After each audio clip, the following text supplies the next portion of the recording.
দুর্গাসাগর দিঘি। এটি বরিশালের অন্যতম সুন্দর ও বৃহৎ একটি দিঘি। এর মূল আকর্ষণ হচ্ছে ছোট্ট দ্বীপটিকে নিয়ে। পর্যটকদের আকর্ষণ বাড়ানোর জন্য এখানে বিভিন্ন ধরনের পশু পাখি নিয়ে আসা হয়েছে। এই খাঁচাটিতে মাত্র 2টি ময়ূর পাখি রয়েছে। আমরা যদি ঠিক ময়ূর পাখির সামনের খাঁচাটায় যাই তাহলে দেখতে পাবো এখানে প্রায় 10 থেকে 12টি হরিণ বাঁধা রয়েছে।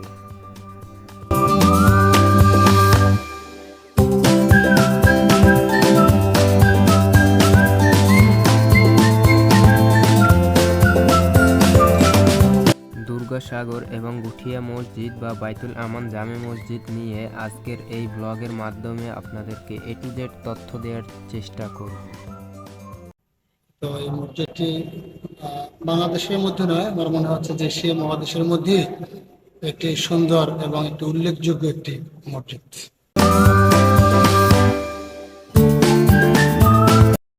আসসালামু আলাইকুম গাইস, আশা করি সবাই ভালো আছেন। রাইট নাও আমরা আছি বরিশালের সবথেকে ব্যস্ততম স্ট্যান্ড নতুল্লাবাদ বাস স্ট্যান্ড। আজকে আমাদের গন্তব্য হচ্ছে দুর্গাসাগর এবং গুঠিয়া মসজিদ। তার জন্য আমরা সর্বপ্রথম বাসের টিকিট নিয়ে নিলাম।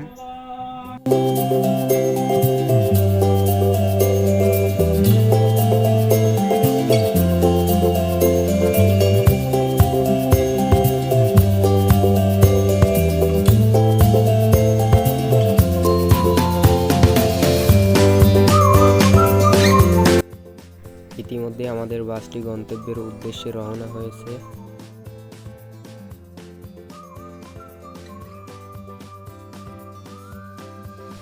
বরিশাল থেকে পাবলিক বাসে আসা যায়। নতুল্লাবাদ বাস টার্মিনাল থেকে বরিশাল বানারীপাড়া বাস এর দুর্গাসাগর নামতে হবে। এছাড়া মাইক্রোবাস, প্রাইভেট কার, স্কুটার যোগেও আসা যাবে। বরিশাল থেকে মাত্র 25 থেকে 45 মিনিটের পথ। 1780 খ্রিস্টাব্দে চন্দ্রদ্বীপ পরগনার তৎকালীন রাজা শিবনারায়ণ এলাকাবাসীর পানির সংকটে নিরসনের মাধবপাশা একটি বৃহৎ দিঘি খনন করেন। তার মা দুর্গাদেবীর নামে দিঘিটির নামকরণ করা হয় দুর্গাসাগর। এরই মধ্যে আমরা ঘড়িয়ার পার চলে এসেছি।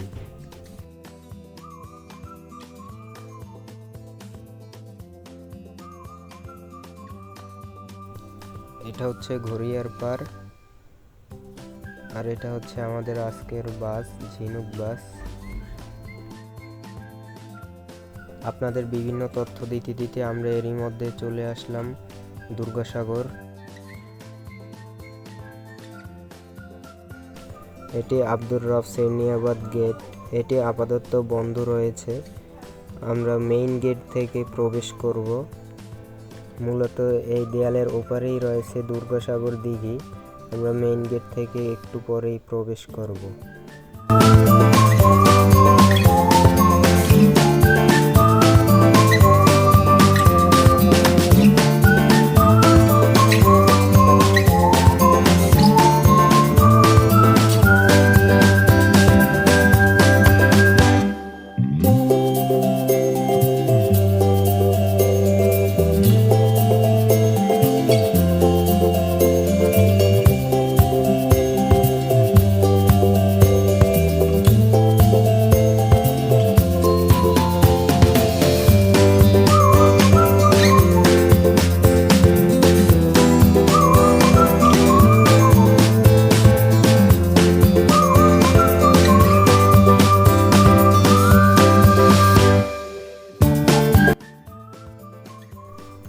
আমরা মেইন গেটের সামনে চলে এসেছি। এবার গাড়ি থেকে নামবো এবং ভিতরে প্রবেশ করব।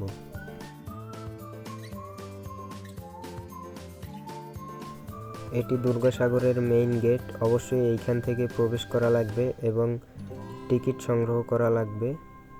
টিকিট সংগ্রহ করার জন্য আমরা চলে এসেছি টিকিট কাউন্টারে। আমরা টিকিট অলরেডি নিয়ে নিয়েছি এবং প্রবেশ করেই সামনে একটা বট গাছ, আর বট গাছের এই পাশেই সুন্দর একটা ভিউ। মেইন আকর্ষণ ওই দিঘিটা, যদিও দিঘিটায় যেতে পারি নাই কারণ বোট সব এই জায়গা রাখা ছিল।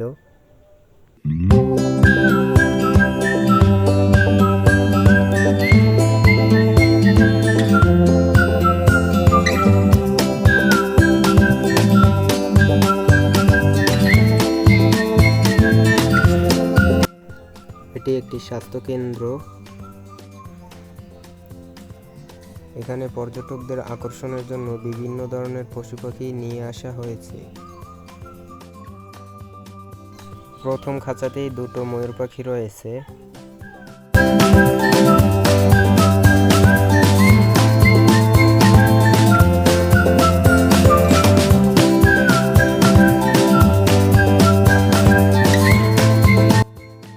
ঠিক ময়ূর পাখির পরের খাঁচাটাই রয়েছে 10 থেকে 12টি হরিণ।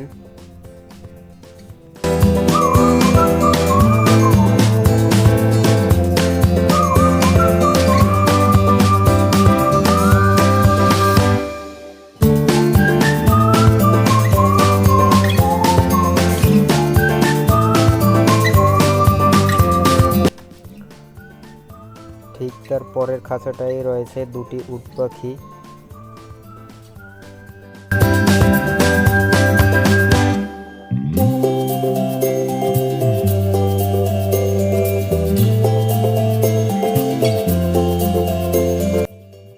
খাঁচার সামনে এরকমের সুন্দর ভিউ পাবেন।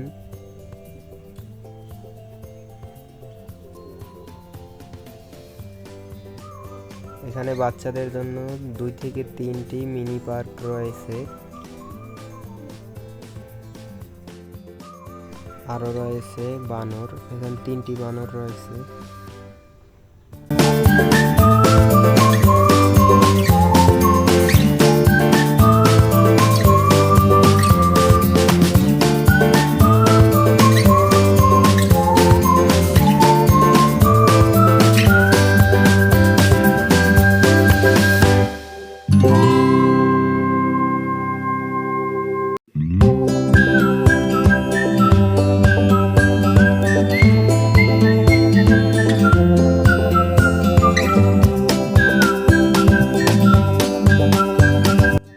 দ্য আর্থ অফ ফুড, এখানে সকল ধরনের ফাস্ট ফুড আইটেম পেয়ে যাবেন।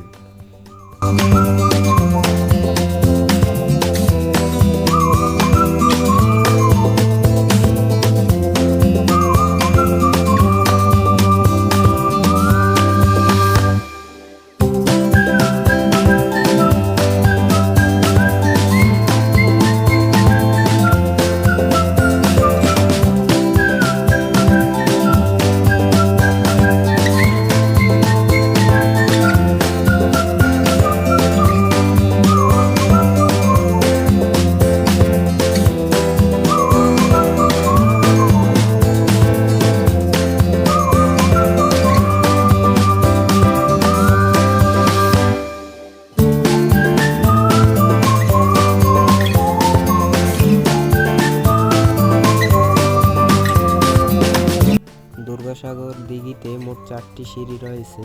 এটি 2 নম্বর সিঁড়ির ভিউ।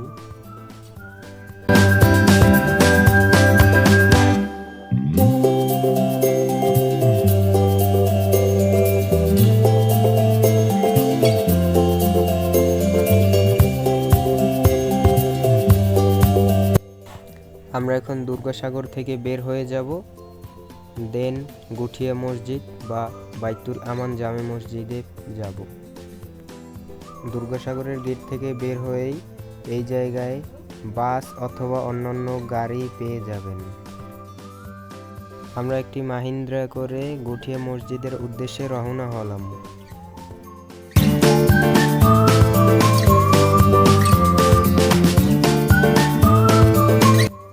বরিশাল থেকে গুঠিয়া মসজিদের দূরত্ব প্রায় 13.8 কিলোমিটার। সময় লাগে প্রায় 40 থেকে 45 মিনিটের মতো।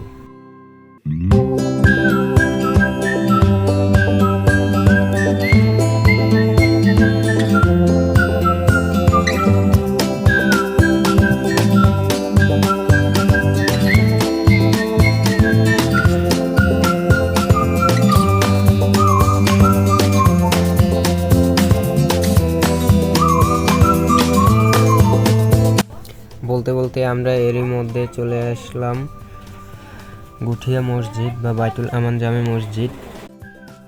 এটা হচ্ছে একমাত্র গেট। এই জায়গা থেকে সবার প্রবেশ করতে হবে। গেট থেকে প্রবেশ করার পূর্বেই ডান পাশে রয়েছে সুন্দর একটি পুকুর। এই ভিউটার জন্য অনেক দূর থেকে আসছি, পুরা চোখের শান্তি।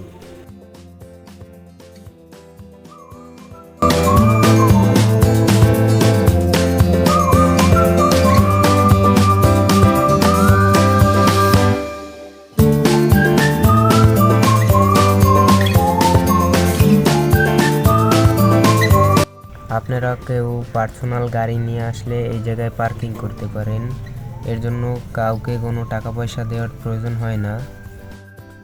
গুঠিয়া মসজিদ বরিশাল জেলার পর্যটন স্থানগুলোর মধ্যে একটি উল্লেখযোগ্য স্থান হলো গুঠিয়া মসজিদ বা বাইতুল আমান জামে মসজিদ।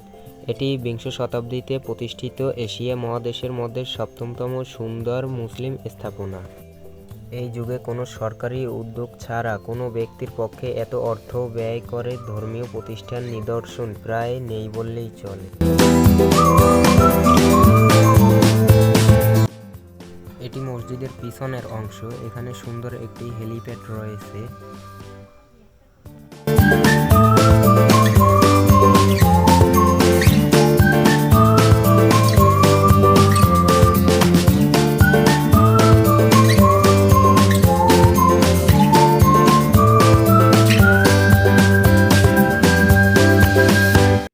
এস শরাফুজ্জামান সান্টু, যিনি সান্টু সর্দার নামে পরিচিত, তিনি এই মসজিদের সম্পূর্ণ নির্মাণ ব্যয় বহন করেন।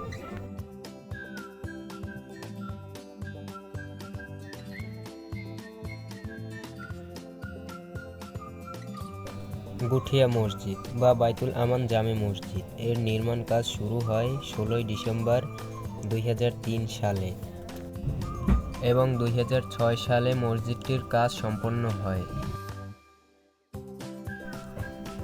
এখানে 20,000-এর অধিক ধারণ ক্ষমতার একটি ঈদগাহ রয়েছে। নামাজ এখানে লোকজন আসেন, অন্যান্য সময়ও অনেক পর্যটকরা এখানে আসেন দেখার জন্য। তো এই মসজিদটি বাংলাদেশের মধ্যে নয়, আমার মনে হচ্ছে যে এশিয়া মহাদেশের মধ্যে একটি সুন্দর এবং একটি উল্লেখযোগ্য একটি মসজিদ। মসজিদের প্রতিষ্ঠাতা সম্পর্কে মসজিদের প্রতিষ্ঠাতা জনাব এস শরফুদ্দিন আহমেদ সান্টু।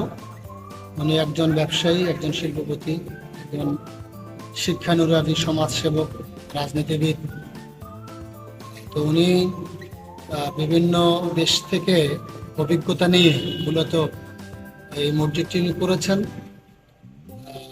উনি চাচ্ছেন যে এই মসজিদকে কেন্দ্র করে এই এলাকায় যাতে একটি ইসলামী পরিবেশ সংস্কৃতি গড়ে ওঠে। এই ব্লগটাকে এখানেই শেষ করতে হচ্ছে। সবাই ভালো থাকবেন, সুস্থ থাকবেন। আসসালামু আলাইকুম ওয়া রাহমাতুল্লাহ।